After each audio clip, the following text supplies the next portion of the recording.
Waves എന്ന topic പഠിക്കുമ്പോഴേക്കും നമ്മൾ അറിഞ്ഞിരിക്കേണ്ട ഏറ്റവും ബേസിക് ആയിട്ടുള്ള ഒരു പ്രോപ്പർട്ടിയാണ് നമ്മളിന്ന് ഡിസ്കസ് ചെയ്യുന്നത്. അപ്പോൾ അതിന് നമുക്ക് സിമ്പിൾ വേവ് ഐഡന്റിറ്റി എന്ന് പറയാം. ഏത് വേവ് ആയിക്കോട്ടെ, ഗ്രാവിറ്റേഷൻ വേവോ, സൗണ്ട് വേവോ, ലൈറ്റ് വേവോ, ഏത് വേവ് ആയാലും as long as it is periodic, ഈ വേവ് ഈ ഒരു ഐഡന്റിറ്റി സാറ്റിസ്ഫൈ ചെയ്യും. ഏതാണ് ആ ഐഡന്റിറ്റി? വളരെ സിമ്പിളാണ്. ആ വേവിൻ്റെ സ്പീഡ്, അതിനെ ആ വേവിൻ്റെ വേവ് ലെങ്തിൻ്റെയും ഫ്രീക്വൻസിയുടെയും പ്രോഡക്റ്റ് ആയിട്ട് നമുക്ക് എഴുതാൻ കഴിയും. അപ്പം നമുക്ക് നാച്ചുറലി നമ്മുടെ മനസ്സിൽ വരുന്ന ചോദ്യമായിരിക്കും, എന്താണ് വേവിൻ്റെ സ്പീഡ്? അപ്പോൾ അത് വിഷ്വലൈസ് ചെയ്യാൻ നമുക്ക് ഈ ഒരു ഡയഗ്രാം കൺസിഡർ ചെയ്യാം. ഇപ്പോൾ ഇതൊരു എക്സ് ആക്സും വൈ ആക്സും ആണ്. ഇതിലൊരു വേവ് ഞാൻ വരയ്ക്കാൻ പോവുകയാണ്. ഈ വേവ് ഇങ്ങനെ ഈ ഒരു ഡയറക്ഷനിൽ പ്രൊപ്പഗേറ്റ് ചെയ്യണം. ഈ ഒരു ഡയറക്ഷനിൽ അത് പൊയ്ക്കൊണ്ടിരിക്കുകയാണ് വേവ്.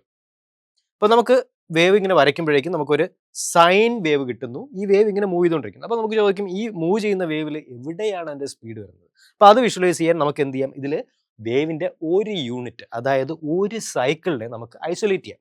ഈ സൈക്കിളിനെ ഞാൻ എന്ത് ചെയ്യുമെന്ന് പറയുമ്പോൾ, വിഷ്വലൈസ് ചെയ്യാൻ വേണ്ടി ഈ സൈക്കിളിനെ ഞാൻ ഒരു ഒബ്ജക്റ്റ് ആയിട്ട് കൺസിഡർ ചെയ്യണം. അതായത് ഒരു കാറ് പോലെ കരുതാണ്. അപ്പോൾ ഈ വേവ് പ്രൊപ്പഗേറ്റ് ചെയ്യുന്നത് ഈ കാറ് പ്രൊപ്പഗേറ്റ് ചെയ്യുന്നതായിട്ട് നമുക്ക് കണക്ട് ചെയ്യാൻ കഴിയുന്നു. ദെയർഫോർ വേവിൻ്റെ സ്പീഡ് എന്ന് പറയുമ്പോഴേക്കും അതിൽ ഓൾറെഡി വേവ് ലെങ്ത് ഉണ്ട്. ഈ വേവ് ലെങ്ത് മൂവ് ചെയ്തുകൊണ്ടിരിക്കുകയാണ്. വേവ് ലെങ്ത് മൂവ് ചെയ്യുന്ന റേറ്റ് ആണ് ഫ്രീക്വൻസി.